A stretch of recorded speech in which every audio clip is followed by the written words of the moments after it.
جس کے لیے خدا نے عزت کو خاص کیا ہوا ہے، اور خدا نے سختی سے کہا ہے وَتُعَزِّرُوهُ وَتُوَقِّرُوهُ، ان کی تعظیم بہت کرنا۔ اللہ تعالیٰ نے بھی کہا، پھر خدا نے کہا میں نے تم کو ان پر درود پڑھانا ہے، درود جو پڑھانا ہے تو اسے اندازہ لگاؤ میں کیوں پڑھوں گا، میں پہلے میں پڑھوں گا، کسی کو پڑھنے نہیں دوں گا،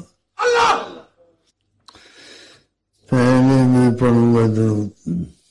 یہ سنتے ہو، لیکن سوچ سے آدمی بہت جواہر علوم مرجان نکال لیتا ہے،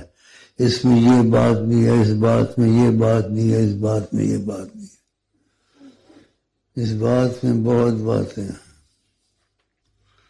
لیکن نہیں اتنے 100 سال ہو گئے ہیں، تعریفیں ہو رہی ہیں، قصیدے لکھے جا رہے ہیں،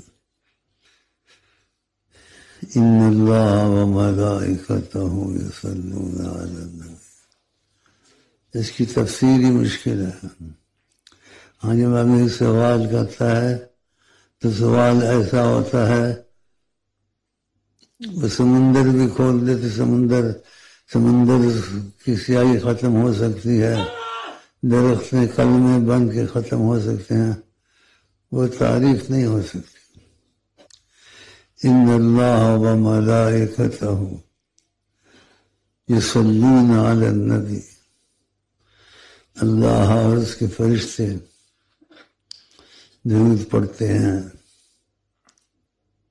لیکن خدا نے کہا ان اللہ، پہلے اللہ نے شروع کیا درود، پھر فرشتوں نے شروع کیا، کہ خدا نے ایک نئی بات بتانی تھی، یہ نئی بات کبھی ہوئی نہیں تھی، نہ ہو سکتی تھی۔ ہر ایک جو دنیا میں اصول ہے پکا، محبوب کو چھپاتا ہے کہ میرے پاس محبوب ہے، اس کا کسی کو پتہ نہ لگ جائے۔ دیکھو محبوب کا لفظ کیسا